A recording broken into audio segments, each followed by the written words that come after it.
Hi everyone, welcome back to master Mohit blog YouTube channel.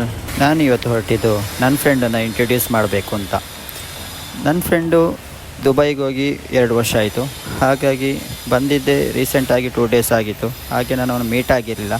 ಹಾಗಾಗಿ ಇವತ್ತು ಹೋಗಬೇಕು ಅಂತ ಪ್ಲ್ಯಾನ್ ಮಾಡಿದ್ದೆ. ಹಾಗಾಗಿ ಪ್ಲ್ಯಾನ್ನ ನಿಮ್ಮ ಮೂಲಕನೇ ತೋರಿಸಿ ಇಂಟ್ರಡ್ಯೂಸ್ ಮಾಡೋಣ ಅಂತ ಹೊರಟಿದ್ದೇನೆ. ಹಾಗಾಗಿ ಅಷ್ಟರಲ್ಲಿ ನಮ್ಮ ಅಕ್ಕನ ಕಾಲ್ ಬಂತು. ಜುಲೈ 5ಗೆ ಮಗುವಿದ ಬರ್ತ್ಡೇ ಇದೆ. ಹಾಗಾಗಿ ಒಂದು ಫೋಟೋಶೂಟ್ ಮಾಡಿಸೋಣ ಅಂತ. ಹಾಗೆ ಮನೆಯಿಂದ ಸೀದಾ ಅಕ್ಕನ ಮನೆಗೆ ಹೊರಟೆ. ಅರ್ಧ ದಾರಿಲಿ ಹೋಗಬೇಕಾದ್ರೆ ಪೆಟ್ರೋಲ್ ನೆನಪಾಯಿತು, ಪೆಟ್ರೋಲ್ ಇದೆಯಾ ಇಲ್ವಾ ಅಂತ. ಹಾಗಾಗಿ ಫ್ಯೂಲ್ ನೋಡಿದೆ, ಇದೆಯಾ ಅಂತ. ನೋಡಬೇಕಾದ್ರೆ ಎಂಟಿ ಆಗಿತ್ತು. ಅಲ್ಲಿಂದ ಸೀದಾ ಪೆಟ್ರೋಲ್ ಪಂಪ್ಗೆ ಹೊರಟೆ. ಪೆಟ್ರೋಲ್ ಪಂಪ್ ಬಂದು ಪೆಟ್ರೋಲ್ ಹಾಕಿಸ್ದೆ, ಹೊರಟೆ. ಈಗಾಗಲೇ ಹೋಗಬೇಕಾದ್ರೆ ರೆಡಿ ಆಗ್ತಿರ್ಬೋದು ಅಂದ್ಕೊಂಡಿದ್ದೆ. ಆಲ್ರೆಡಿ ಹೇಳಿದ್ದೆ ಅಕ್ಕನಿಗೆ, ಮಗುನ ರೆಡಿ ಮಾಡಿ ಇಟ್ಕೊ, ನನಗೆ ಬೇರೆ ಕಡೆ ಹೋಗ್ಲಿಕ್ಕಿದೆ, ಫ್ರೆಂಡ್ ಮನೆಗೆ ಹೋಗ್ಲಿಕ್ಕಿದೆ, ಬೇಗ ರೆಡಿ ಮಾಡಿಸು ಅಂತ. ಅಕ್ಕನ ಮನೆಗೆ ರೀಚ್ ಆದ ತಕ್ಷಣ ನಾನು ನೋಡಿದ್ದು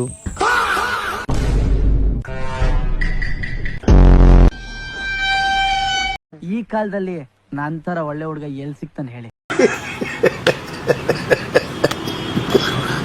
ಅಕ್ಕನ ಮಗಳು ನನ್ನನ್ನು ನೋಡಿ ರಿಯಾಕ್ಷನ್ ಕೊಟ್ಟಿದ್ದು ಹೀಗೆ. ಇವ ಯಾರೇ? ಇವನು ಯಾರ್ಯಾರು ಬರ್ತಾರೋ ಮರ ಈ ಮನ್ಯಾಗ? ಇವನ್ ಗ್ರಹಗತಿ ಸಂದಾಗಿಲ್ಲ. ಈ ಜ್ಯೇಷ್ಠ ಹೋಗಿ ಆಷಾಢ ಹೋಗಿ ಶ್ರಾವಣ ಬರ್ಲಿ, ಅವ್ನ್ ಟಾಪಾಗಿ ಬರ್ತಾನೆ. ಅಕ್ಕನ ಮಗಳು ಫೋಟೋಶೂಟಿಗೆ ರೆಡಿ ಆಗಿದ್ಲು. ನಾನು ಕೂಡ ರೆಡಿ ಆದೆ.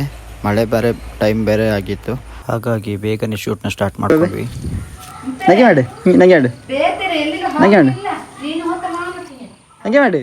ಯಾವ್ದೋ ಜಾತ್ರೆಯಲ್ಲಿ ಇಲ್ಲಿ ಪಾಷಾಣ ಮಾರೋಂತರ ಇದಾನೆ, ಕೋಟಿಗಟ್ಲೆ ಮಾತಾಡ್ತಾನೆ. ಅಲ್ಲಿಂದ ಸೀದಾ ಶೂಟ್ಗೆ ಹೊರಡ್ವಿ. ಮನೆ ಹತ್ರ ಇರೋ ರೋಡೇ ಚೆನ್ನಾಗಿ ವ್ಯೂ ಕಾಣ್ತಿತ್ತು. ಹಾಗಾಗಿ ಅಲ್ಲೇ ಫೋಟೋಶೂಟ್ನ ನಾವು ಸ್ಟಾರ್ಟ್ ಮಾಡ್ಕೊಂಡ್ವಿ. ಹಾಗೇನೆ ವಿಡಿಯೋ ಶೂಟ್ ಕೂಡ ಮಾಡ್ಕೊಂಡ್ವಿ. ಇವನು ಬೇರೆ ಆವಾಗ ಸ್ವಲ್ಪ ಕಾಮಿಡಿನೂ ಮಾಡ್ತಿದ್ದ. ವಿಡಿಯೋ ಶೂಟ್ಗೆ ಕೆಲವು ಪೋಸ್ಗಳನ್ನು ಹೇಳ್ಕೊಳ್ಲಿಕ್ಕೆ ಅಕ್ಕ ತುಂಬಾ ಕಷ್ಟಪಡ್ತಾಯಿದ್ಲು. ಆದರೂ ಏನೋ ಅಲ್ಲಿ ಇಲ್ಲಿ ಅಂತ ಮಾಡ್ಕೊಂಡೆ ವಿಡಿಯೋ ಶೂಟ್ಗಳನ್ನ. ಹಾಗೆ ಇಲ್ಲಿಂದ ಸೀದಾ ವಿಡಿಯೋ ಶೂಟ್ ಆದಮೇಲೆ ನಾನೊಂದು ಮಕ್ಕಳ ಹತ್ರ ಒಂದು ವಿಡಿಯೋ ಮಾಡಿಕೊಂಡೆ. ಹಾಗೇನೊಂದು ಕಿಸ್ ಕೂಡ ಕೇಳಿದೆ. ಹಾಗೇನೆ ನಂಗೆ ಕೂಡ ಒಂದು ಕಿಸ್ ಕೂಡ ಸಿಕ್ತು. ಕೆನ್ನೆ ಕೊಡು ಅಂದರೆ ಕೈಯಲ್ಲಿ ಕೊಡ್ತಾಯಿದ್ಲು, ಅದು ಕೂಡ ಲಾಸ್ಟ್ ಟೈಮ್ ಸಿಕ್ತು. ಇನ್ನೊಂದು ಸಲ ಕೇಳಿದೆ, ಅದು ಕೂಡ ಯೋಚಿಸಿ ಕೊಡ್ತಾಯಿದ್ಲು.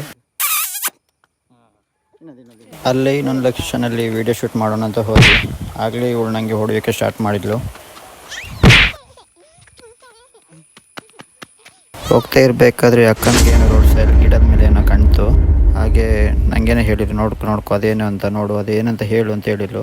ಬಟ್ ನಂಗೆ ಏನಂತಲೇ ಗೊತ್ತಾಗಲಿಲ್ಲ ಅದ್ರ ಹೆಸರು. ಹಾಗಾಗಿ ನಿಮ್ಗೇನಾದರೂ ಗೊತ್ತಾಗಿದ್ರೆ ಗೈಸ್ ನೀವೇ ಹೇಳಿ, ಇದ್ರ ಹೆಸರು ಏನಂತ ಕಮೆಂಟ್ ಮಾಡಿ ಕಮೆಂಟ್ ಬಾಕ್ಸಲ್ಲಿ. ಆ ಡೇ ಮಳೆಗೆ ಮಕ್ಕಳಿಗೆ ರಜೆ ಇರೋದ್ರಿಂದ ಅಕ್ಕ ಹೇಳಿದ್ಲು ಇವನ್ನ ಕರ್ಕೊಂಡು ಹೋಗು ಅಂತ. ಹಾಗಾಗಿ ನಾನು ಇವನ್ನ ನನ್ನ ಫ್ರೆಂಡ್ ಮನೆಗೆ ಕರ್ಕೊಂಡು ಹೋದೆ. ಉಸಿರಿನ ಭಾಷೆಗೆ ವಿವರಣೆ ತಕೆ, ಮನಸ್ಸಿನ ಲೋಕಕ್ಕೆ ನೀತಾರೆ ಆಕಾಶ, ನಾನು ನಿಲುಗಡೆ ಬೇಕಿದೆ. Hey, I've seen this one. This is a classic. ನನ್ ಮೇಲೆ ನಿನ್ಗೆ ಯಾಕೆ ಇಷ್ಟು ದ್ವೇಷ? ನಾನು ಏನ್ ತಪ್ಪು ಮಾಡಿದ್ದೀನಿ? ಗೈಸ್ ಇನ್ನೊಂದು ಏನಂದರೆ, ಎಲ್ಲ ಬೈಕರ್ಸ್ಗೆ ನಾನೊಂದು ಕೊಡೋ ಮೆಸೇಜ್ ಏನಂದರೆ, ಹೆಲ್ಮೆಟ್ ಯೂಸ್ ಮಾಡ್ಕೊಳ್ಳಿ.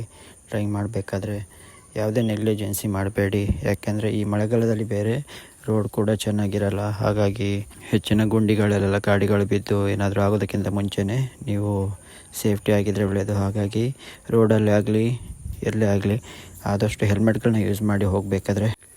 ಗೈಸ್ ಇನ್ನೊಂದು ವಿಷಯ ಏನಂದರೆ, ನಮ್ಮ ಕಾಲದಲ್ಲಿ ಸ್ಕೂಲ್ ಇರಬೇಕಾದ್ರೆ ಮಳೆ ಬರಬೇಕಾದ್ರೆಲ್ಲ ಒಂದು ರಜೆನೂ ಸಿಗೋಕ್ಕೆ ಒಂದು ತುಂಬ ಕಷ್ಟಪಡ್ತಿದ್ವಿ. ಸ್ಕೂಲಲ್ಲಿ ಕೂಡ ಒಂದು ಗೋಡೆ ಬಿದ್ದರೂ ಕೂಡ ನಮಗೆ ರಜೆ ಕೊಡ್ತಿರಲಿಲ್ಲ. ಹಾಗಾಗಿ ಈಗಿನ ಗೌರ್ಮೆಂಟ್ ರೂಲ್ಸ್ ಏನಂದರೆ, ಮಳೆ ಬಂದರೆ ರಜೆ ಕೊಡಲ್ಲ, ಮಳೆ ಬರದಿದ್ರೆ ರಜೆ ಕೊಡ್ತಾರೆ. ಇದು ನಮ್ಮದು ಗೌರ್ಮೆಂಟ್ ರೂಲ್ಸ್. ನೋವಿದೆ, ಆಕ್ರೋಶ ಇದೆ. ಯಾಕೆ ಭಗವಂತ ನನಗಿಷ್ಟು ಪ್ರಶ್ನೆ ಮಾಡ್ತಾ ಇದ್ದಾನಲ್ಲ? ಗೈಸ್ ನಾನು ಮನೆಯಿಂದ ಹೊರಡಬೇಕಾದ್ರೆ ಮಳೆ ಇದ್ದಿರಲಿಲ್ಲ. ಫ್ರೆಂಡ್ ಮನೆ ಹತ್ತಿರ ಬರ್ತಿದ್ದಾಗಲೇ ಮಳೆ ಸ್ಟಾರ್ಟ್ ಆಯಿತು. ಇದು ನನ್ನ ಫ್ರೆಂಡ್ ಮನೆ. ಮಳೆ ಇನ್ನೂ ಜೋರಾಗಿ ಬರಲಿಕ್ಕೆ ಸ್ಟಾರ್ಟ್ ಆಯಿತು. ಈ ಮಳೆಗೆ ಪಾಪ ಬೆಕ್ಕುಗಳು ಬೇರೆ ಚಳಿಯಲ್ಲಿ ಕೂತಿತ್ತು. ನಾನು ವೈಲೆಂಟ್ ಆದ್ರೆ ಕಂದ ರಾಮ, ನಾನು ವೈಲೆಂಟ್ ಆದ ರಾವಣ ಕಂದ ರಾವಣ. ಇವನ ಹೆಸರು ಜಾಕಿ ಅಂತ. ಗೈಸ್, ದುಬೈಯಿಂದ ಬಂದ ನನ್ನ ಫ್ರೆಂಡ್ ಅಂತ ಹೇಳ್ತಿದ್ದಲ್ಲ, ಅದು ಇವನೇ ಭರತ್ ಅಂತ. ಇವನು ಹೇಳ್ದ ಕ್ರ್ಯಾಬ್ ಹಿಡಿಲಿಕ್ಕೆ ಹೋಗುವಂತ, ಹಾಗಾಗಿ ಇವನ ಜೊತೆ ನಾನು ಹಿಡಿಯುವಂತ ನಾನು ಕೂಡ ಹೊಡೆದೆ. ಹಾಗೆ ಇವನು ಕೂಡ ನಮ್ಮ ಜೊತೆ ಬಂದ. ಹಾಗೆ ಹೋಗ್ತಾ ಇರಬೇಕಾದ್ರೆ ಏನಾಯ್ತು ಅಂತ ನೀವೇ ನೋಡಿ.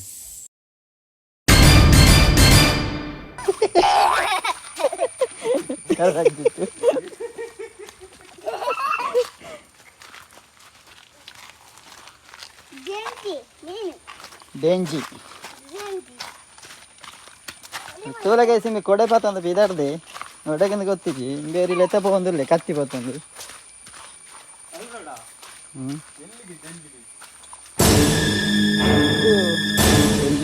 ಗೈಸ್ ನೋಡಿ, ನಾವು ಬಂದಿದ್ದು ಕ್ರ್ಯಾಬ್ ಹಿಡಿಬೇಕು ಅಂತ, ಆದರೆ ಅಲ್ಲಿ ಆಗಿದ್ದೇ ಬೇರೆ. ನಾವು ಬರಬೇಕಾದ್ರೆ ಮಳೆ ಜೋರಾಗಿ ಬಂದಿತ್ತು.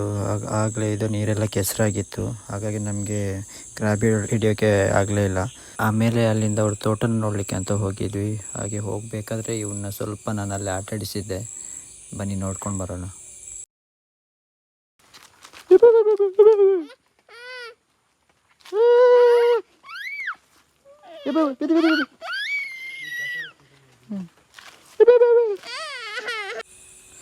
ತುಂಬ ದಿನ ಆಗಿತ್ತು ಈ ಹಳ್ಳಿ ವೆದರ್ ನೋಡೋದೆ.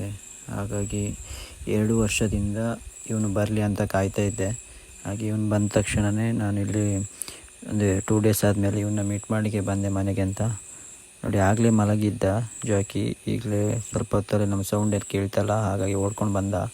ಈ ಜಾಕಿ ಕೂಡ ಅಷ್ಟೇ, ನನ್ನ ಪರಿಚಯ ಕೂಡ ತುಂಬಾ ಇದೆ. ಯಾಕೆಂದರೆ ತುಂಬ ವರ್ಷದಿಂದ ನನ್ನನ್ನು ನೋಡ್ತಿದ್ದಾನೆ. ಹಾಗಾಗಿ ಕೆಲವೊಂದು ಸಲ ಆಟಾಡ್ತಾನೂ ಇರ್ತಾನೆ. ಹಾಗಾಗಿ ಈ ಮಳೆಗೆ ಬೊಂಡ ಕೂಡ ಬಿದ್ದಿತ್ತು ಇವ್ರ ತೋಟದಲ್ಲಿ. ಹಾಗೆ ಅದನ್ನು ಕೆತ್ತಿ ಕೂಡ ನಂಗೆ ಸ್ವಲ್ಪ ಟೇಸ್ಟ್ ನೋಡೋಂತ ಕೊಟ್ಟಿದ್ದ. ಹಾಗೆಯೇ ಅವನು ಕೂಡ ಸ್ವಲ್ಪ ಟೇಸ್ಟ್ ಕೂಡ ನೋಡ್ದ. ಚೆನ್ನಾಗಿತ್ತು, ಅದು ಸ್ವಲ್ಪ ಸಪ್ಪೆ ಸಪ್ಪೆ ಆಗಿತ್ತು, ಪರವಾಗಿಲ್ಲ. ಇವನೊಂದು ಏನೋ ಪ್ಲ್ಯಾನ್ ಮಾಡ್ತಿದ್ದ, ಏನೋ ಮಾಡಬೇಕು ಅಂತ. ಹಾಗೆ ಅದನ್ನೇ ಇಂಟ್ರೆಸ್ಟಲ್ಲಿ ನೋಡ್ತಾ ಹೋದೆ ನಾನು ಕೂಡ, ಇವನು ಏನು ಮಾಡ್ತಾನೆ ಅಂತ. ಬನ್ನಿ ಗೈಸ್, ನೋಡ್ಕೊಂಡು ಬರೋಣ. ಉಸಿರಿನ ಭಾಷೆಗೆ ವಿವರಣೆ ತಕೆ, ಮನಸ್ಸಿನ ಲೋಕಕ್ಕೆ ನೀತಾರೆ ಆಕಾಶ ನಾನು, ನಿಲುಗಡೆ ಬೇಕಿದೆ ಅಲೆಯುವ. ಗೈಸ್ ನೋಡಿ, ಆಲ್ರೆಡಿ ಫಿನಿಶ್ ಆಯಿತು. ಏನೋ ಮಾಡ್ತಿದ್ದಾನೆ, ಅದಕ್ಕೇನೋ ಕಾಯಿ ಎಲ್ಲ ಏನೋ ಪೇಪರ್ ಪೀಸ್ ಎಲ್ಲ ನೀರನ್ನು ಹಾಕಿ ಮಾಡ್ತಾಯಿದ್ದಾನೆ. ಬಟ್ ಫಿನಿಶ್ ಆಯಿತು. ಬಟ್ ಅದನ್ನು ಪುಷ್ ಮಾಡಿದರೆ ಅದರಲ್ಲಿ ಏನೋ ಒಂದು ಸೌಂಡ್ ಬರುತ್ತೆ. ಅದು ಏನಂತ ನಂಗೆ ಹೆಸರು ಗೊತ್ತಿಲ್ಲ. ಬಟ್ ನಿಮಗೆ ಆ ಹೆಸರು ಗೊತ್ತಿದ್ರೆ ಕಮೆಂಟ್ ಮಾಡಿ ಗೈಸ್. ಅಲ್ಲಿಂದ ಬಂದು ಊಟ ಮಾಡಿ ಸ್ವಲ್ಪ ರೆಸ್ಟ್ ಮಾಡಿದ್ವಿ. ಆಮೇಲೆ 2.5 ಗಂಟೆ ನಿದ್ದೆ ಮಾಡಿ ಎದ್ದು ಟೀ ಕುಡಿದ್ವಿ. ನನ್ನ ಫ್ರೆಂಡು ಆಲ್ರೆಡಿ ಒಂದಿನ ಮುಂಚೆ ಕ್ರ್ಯಾಬ್ನ ಹಿಡ್ದಿದ್ದ. ಅವನು ಹೇಳ್ದ ಇದನ್ನು ತಗೊಂಡು ಹೋಗು ಅಂತ. ನಾನು ಓಕೆ ಅಂದೆ. ಗೈಸ್ ಇಲ್ಲಿ ನೋಡಿ, ಒಂದಿನದಲ್ಲಿ ಈ ನಾಯಿಗಳು ಎಷ್ಟು ಇವನ ಜೊತೆ ಫ್ರೆಂಡ್ಶಿಪ್ಪಲ್ಲಿ ಕ್ಲೋಸ್ ಆದವು ಅಂತ. ತುಂಬ ಆಟ ಆಡ್ತಿತ್ತು, ನಾನು ನೋಡಬೇಕಾದ್ರೆ ಖುಷಿ ಆಗ್ತಿತ್ತು. ಪಾಪ ಅವನ ಜೊತೆ ತುಂಬ ಆಟ ಆಡ್ತಿತ್ತು.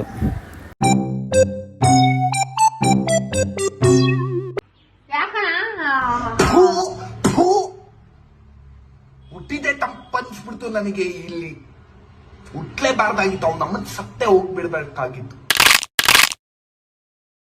ನನ್ನ ಫ್ರೆಂಡ್ ಹೇಳ್ದ ಕ್ರ್ಯಾಬ್ನ ಕ್ಲೀನ್ ಮಾಡಿಕೊಡ್ತೀನಿ, ಅಮ್ಮನ ಜೊತೆ ಸಾಂಬಾರು ಮಾಡೋಕ್ಕೆ ಹೇಳು ಅಂತ. ಹಾಗೆ ಆಯಿತು ಅಂತ ಹೇಳಿ ಅವ್ನು ಕ್ಲೀನ್ ಮಾಡಿಕೊಟ್ಟ. ಆಮೇಲೆ ಅಲ್ಲಿಂದ ನಾನು ಮತ್ತೆ ಅವನು ಹೊರಡಿದ್ವಿ. ನಾವಿಬ್ಬರು ಹೊರಡಬೇಕಾದ್ರೆ ನನ್ನ ಫ್ರೆಂಡ್ ಹೇಳ್ದ ನಿಲ್ಲು, ವೆಯ್ಟ್ ಮಾಡು ಸ್ವಲ್ಪ ಹೊತ್ತು ಅಂತ. ಹಾಗಾಗಿ ಸ್ವಲ್ಪ ಹೊತ್ತು ವೆಯ್ಟ್ ಮಾಡಿದೆ. ನೋಡಬೇಕಾದ್ರೆ ಇವನು ದುಬೈನಿಂದ ನನಗೊಂದು ವಾಚ್ ತಂದಿದ್ದ. ತಕ್ಷಣ ಬಂದು ಕೈಗೆ ಕಟ್ತ. ಹಾಗೆ ನೋಡಿ ಖುಷಿ ಆಯಿತು. ಅವನಿಗೆ ಥ್ಯಾಂಕ್ಸ್ ಹೇಳಿ ನಾವು ಅಲ್ಲಿಂದ ಹೊರಟ್ವಿ. ಕ್ರ್ಯಾಬ್ನ ಚೆನ್ನಾಗಿ ಕ್ಲೀನ್ ಮಾಡಿಕೊಟ್ಟು ಒಂದು ಬಾಕ್ಸಲ್ಲಿ ಹಾಕಿ ಕರೆಕ್ಟಾಗಿ ಪ್ಯಾಕ್ ಮಾಡಿಕೊಟ್ಟಿದ್ದ ನಮಗೆ. ಬೆಳ್ತಂಗಡಿ ಬರ್ತಾ ಇರಬೇಕಾದ್ರೆ ಇವನು ಬೇರೆ ಹಸಿವಾಗ್ತದೆ ಅಂತ ಹೇಳ್ತಾ ಇದ್ದ. ಹಾಗಾಗಿ ಏನಾದರೂ ಒಂದು ಫಾಸ್ಟ್ ಫುಡ್ ತಿನ್ಕೊಂಡು ಹೋಗೋಣ ಅಂತ ಬಂದ್ವಿ. ಆಮೇಲೆ ಅಕ್ಕನ ಮಗನ ಅವನ ಮನೆಗೆ ಬಿಟ್ಟು ನಾನು ಅಲ್ಲಿಂದ ನಮ್ಮ ಮನೆಗೆ ಹೊರಡಿದೆ. ಹಾಗೆ ಇವತ್ತಿನ ಈ ಡೇ ವ್ಲಾಗ್ ನಾವು ಏನು ಮಾಡ್ತಿದ್ದೀನಿ ಗೈಸ್. ಹೀಗೇ ಇನ್ನಷ್ಟು ಕಂಟೆಂಟ್ ವೀಡಿಯೋಗಳನ್ನು ನಿಮ್ಮ ಮುಂದೆ ತರಲಿಕ್ಕೆ ಇಷ್ಟಪಡ್ತೀನಿ ಗೈಸ್. ಹಾಗೆ ನಿಮ್ಮ ಸಪೋರ್ಟ್ ಕೂಡ ಹೀಗೇ ನನ್ನ ಮೇಲೆ ಇರಲಿ ಅಂತ ಕೇಳ್ಕೊಳ್ತೀನಿ. ಹಾಗೆಯೇ ನಿಮ್ಮ ಜೊತೆ ಯಾವುದೇ ಕಂಟೆಂಟ್ಗಳಿದ್ದಲ್ಲಿ ನನಗೆ ನೀವು ಕಮೆಂಟ್ ಬಾಕ್ಸಲ್ಲಿ ಕಮೆಂಟ್ ಮಾಡಿ ತಿಳಿಸ್ಬೋದು. ಹಾಗೆಯೇ ನನ್ನ ಡ್ಯಾನ್ಸ್ ವೀಡಿಯೋ ಕೂಡ ನಾನು ಇದೇ ಚಾನಲ್ ಕೂಡ ಹಾಕ್ತಾಯಿದ್ದೀನಿ. ಮತ್ತು ನಿಮ್ಮದು ಯಾವುದೇ ಸಾಂಗ್ ರೀಲ್ಸ್ ರಿಕ್ವೆಸ್ಟ್ ಇದ್ದಲ್ಲಿ ಕೂಡ ನಾನು ಈ ಚಾನಲ್ಗೆ ಕಮೆಂಟ್ ಮಾಡಿ ನೀವು ತಿಳಿಸ್ಬೋದು. ಆ ಸಾಂಗ್ಗೆ ನಾನು ಡ್ಯಾನ್ಸ್ ರೀಲನ್ನು ಮಾಡಿ ಅಪ್ಲೋಡ್ ಮಾಡ್ತೀನಿ. ಹೀಗೇ ನಿಮ್ಮ ಸಪೋರ್ಟ್ ನನ್ನ ಮೇಲೆ ಇರಲಿ ಅಂತ ಈ ಡೇ ವ್ಲಾಗ್ನ ಇಲ್ಲಿಗೆ ಎಂಡ್ ಮಾಡ್ತಿದ್ದೀನಿ ಗೈಸ್. ಓಕೆ, ಇದೇ ಥರ ನೆಕ್ಸ್ಟ್ ವ್ಲಾಗಲ್ಲಿ ನಿಮಗೆ ನಾನು ಸಿಗ್ತಾ ಇರ್ತೀನಿ. ನನ್ನ ಚಾನಲ್ನ ಸಬ್ಸ್ಕ್ರೈಬ್ ಮಾಡಿ, ಹಾಗೆಯೇ ಲೈಕ್ ಮಾಡಿ, ಶೇರ್ ಮಾಡಿ, ಸಪೋರ್ಟ್ ಮಾಡಿ ಅಂತ ಕೇಳ್ತಾ ನೆಕ್ಸ್ಟ್ ವಿಡಿಯೋಲಿ ಸಿಗ್ತೀನಿ. Take care, bye bye, see you.